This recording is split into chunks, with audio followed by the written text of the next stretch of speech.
Bismillahirrahmanirrahim. Assalamu alaikum. Welcome to Adil Science Spot YouTube channel BS Physics Semester 6 basic electronics हमारे पास subject है और जिसमें आज हम टॉपिक डिस्कस करेंगे बेसिक इलेक्ट्रॉनिक कंसेप्ट और इलेक्ट्रॉनिक कंपोनेंट्स के बारे में हम बात करेंगे। Electronics is the science of how to control electrical energy which the electrons have fundamental role.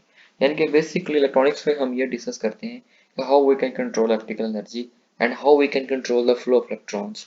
It also deals with electrical circuits that involve active electrical components। यहाँ पर basically बात हुई है एक्टिव इलेक्ट्रिकल कंपोनेंट्स हमारे पास कौन से होते हैं। तो ये वो कंपोनेंट्स होते हैं जो कि एक्टिव रोल और मेजर रोल प्ले करते हैं in to control the flow of electrons. जैसे आपके पास सेमीकंडक्टर डिवाइसेस हैं, ट्रांजिस्टर्स हैं या डायोड हैं, such as vacuum tube, transistor diode and integrated circuit, normal जिनको हम ICs का नाम देते हैं, and associated passive electrical components. अब पैसिव इलेक्ट्रिकल कंपोनेंट्स कौन से होते हैं? ये वो कंपोनेंट्स होते हैं जो कि एनर्जी को अब्जॉर्ब करते हैं, यानी कि इलेक्ट्रॉन्स की तरफ से आने वाली जो एनर्जी है इसको ये उस डिवाइस की इलेक्ट्रिकल फील्ड में या मैग्नेटिक फील्ड में उस एनर्जी को स्टोर करवा देंगे। तो वो कंपोनेंट्स आपके पास कौन से होंगे? पैसिव इलेक्ट्रिकल कंपोनेंट्स होंगे। और इंटरकनेक्शन टेक्नोलॉजीज और इनका आपस में म्यूचुअल रिलेशन क्या है? You will work with a number of basic electronic components when building electronic circuit। किसी भी जब इलेक्ट्रॉनिक सर्किट को हम बिल्डअप कर रहे होते हैं, कंस्ट्रक्ट कर रहे होते हैं, तो उसके लिए हमें मल्टीपल कंपोनेंट्स की जरूरत पड़ती है, इंक्लूडिंग रेजिस्टर्स, जिसमें हम रेजिस्टर को भी शामिल करेंगे, कैपेसिटर्स भी शामिल होंगे, diode, transistor and integrated circuit. Here is a brief view of the function of each of these basic। तो यहाँ पर हम ये डिस्कस करेंगे कि रेजिस्टर का फंक्शन क्या है, कैपेसिटर का फंक्शन क्या है, डायोड्स क्या है, ट्रांजिस्टर क्या है और ये बेसिकली काम कैसे करते हैं। लिस्ट ऑफ द कंपोनेंट्स यहाँ पे रेजिस्टर आपके पास है नंबर 1, कैपेसिटर है, डायोड है, एलईडी है, लाइट इमिटिंग डायोड, ट्रांजिस्टर है, इंडक्टर है और इंटीग्रेटेड सर्किट जो कि आपके पास क्या है? ICs है। Now, what is diode? A diode is an electrical component designed to conduct electrical current only in one direction। यानी कि डायोड बेसिकली आपके पास एक ऐसा इलेक्ट्रॉनिक कंपोनेंट होगा जो कि करंट को फ्लो करवाएगा किसी एक ही डायरेक्शन में, या जब इसमें से करंट आपका फ्लो करेगा तो उसकी डायरेक्शन क्या होगी? Only one direction. उस करंट का फ्लो का डायरेक्शन आपके पास always be one direction. It has two ends or terminal each with an electrode of a different charge। अब यहाँ पर आपके पास जो, अगर इसके हम टर्मिनल्स की बात करें तो यहाँ पर इसके दो टर्मिनल होंगे, ठीक है। जैसे आपको यहाँ पर डायग्राम में दिखाया गया होगा कि ये आपके पास एक डायोड है जिसमें आपके पास एक रीजन जो है वो पी टाइप रीजन है और एक रीजन जो है बेसिकली क्या है, वो एन टाइप रीजन है। पी टाइप रीजन में आपके पास नॉर्मली यहाँ पे होल्स होते हैं और एन टाइप रीजन में आपके पास नॉर्मली क्या होंगे? इलेक्ट्रॉन्स होंगे। और यहाँ पर हमने इसको बैटरी के नेगेटिव और पॉजिटिव टर्मिनल के साथ किया हुआ है, कनेक्ट किया हुआ है। अगर इसके हम सिंबल की बात करें तो डायोड का सिंबल यहाँ पे कुछ इस तरह से होगा। पॉजिटिव टर्मिनल को हम एनोड का नाम देंगे और नेगेटिव टर्मिनल को हम यहाँ पे कैथोड का नाम देंगे। And this is basically symbolical representation of a diode. Construction, अब डायोड बेसिकली कंस्ट्रक्ट कैसे होता है और इसकी वर्किंग मैकेनिज्म क्या है उसका हम यहाँ पे देखेंगे। A diode is formed by joining the two equivalently doped p-type and n-type semiconductor material। अब यहाँ पर बेसिकली आपके पास दो तरह के सेमीकंडक्टर मटेरियल, एक होता है p-type और एक होता है n-type, जिसमें पेंटावैलेंट और ट्राइवैलेंट इम्प्योरिटीज यूज होती हैं।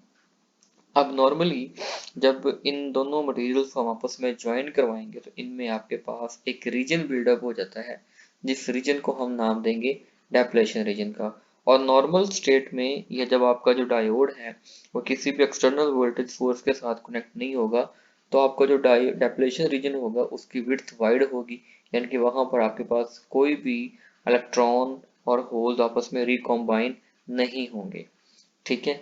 ये तब होगा जब आपके पास आपका जो डायोड है उसको हमने किसी भी वोल्टेज सोर्स के साथ कनेक्ट नहीं किया होगा। अब बाइसिंग, बाइसिंग का बेसिकली यहाँ पे मतलब होता है कि हम उस डायोड को सर्किट में हमने किस तरह से लगाना है या उसको हमने कनेक्शन किस तरह से करने हैं।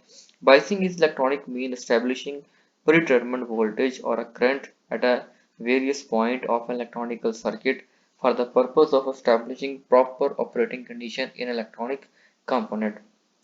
तो बेसिकली यहाँ पर बायसिंग का मतलब आपके पास ये है कि हमने हमारे पास जो प्री डिफाइंड वोल्टेज होगा या जो हमारे पास ऑपरेटिंग वोल्टेज होगा उस ऑपरेटिंग वोल्टेज पर हमने डायोड को किस तरह से कनेक्ट करना है सप्लाई के साथ, और उसके हमने कनेक्शन बेसिकली किस तरह से करने हैं। तो यहाँ पर जो बाइसिंग है, नॉर्मली दो तरह की बाइसिंग होती है। नंबर वन आपके पास क्या है, फॉरवर्ड बाइसिंग है, और नंबर टू यहाँ पर आपके पास क्या है, रिवर्स बाइसिंग है।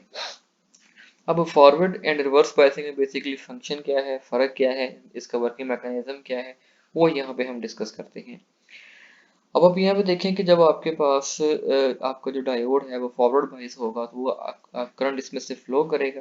करंट क्यों फ्लो करेगा, क्योंकि जो आपके जो कुछ इलेक्ट्रॉन्स है वो डिफ्यूज हो जाएंगे इनटू द होल्स, और कुछ आपके जो होल्स है वो डिफ्यूज हो जाएंगे इनटू द इलेक्ट्रॉन्स। यानी कि यहाँ पर अगर इसके हम डायग्राम की बात करें तो जब इसको हम किसी भी एक्सटर्नल वोल्टेज सोर्स के साथ कनेक्ट करेंगे तो यहाँ से जो आपके पास होल्स होंगे वो कुछ माइग्रेट होकर आ जाएंगे टुवर्ड्स द एन टाइप, और यहाँ से एन टाइप से कुछ इलेक्ट्रॉन्स आपके डिफ्यूज होके आ जाएंगे टुवर्ड्स द होल। तो यहाँ पर इनका क्या होगा, रिकॉम्बिनेशन होगा।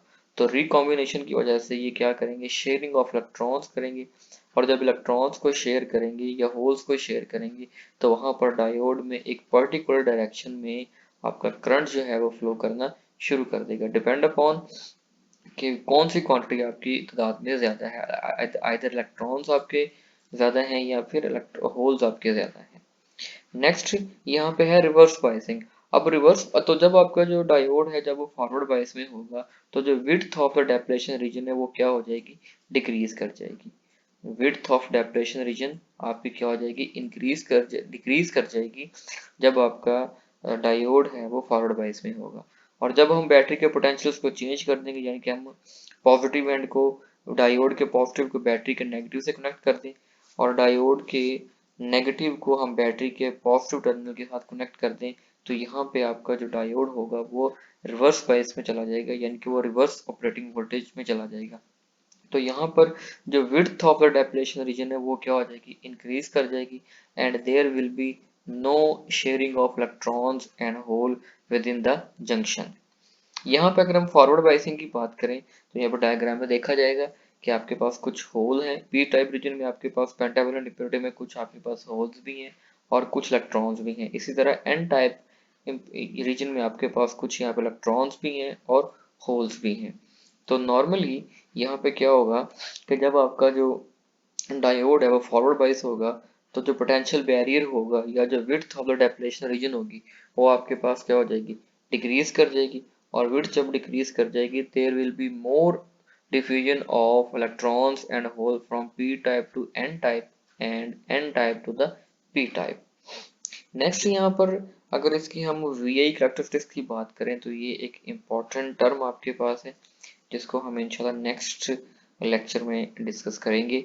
यहाँ पे हम ये देखेंगे कि आपका जो डायोड है वो किस तरह से ऑपरेट करता है, उसका वर्किंग मैकेनिज्म क्या है, and how we can study this V I voltage and current diagram, जो वेवफॉर्म आपके पास है इसको हम किस तरह से एनालिसिस कर सकते हैं, और यहाँ पर इसके कौन कौन से रीजन्स हैं, and this is too much important.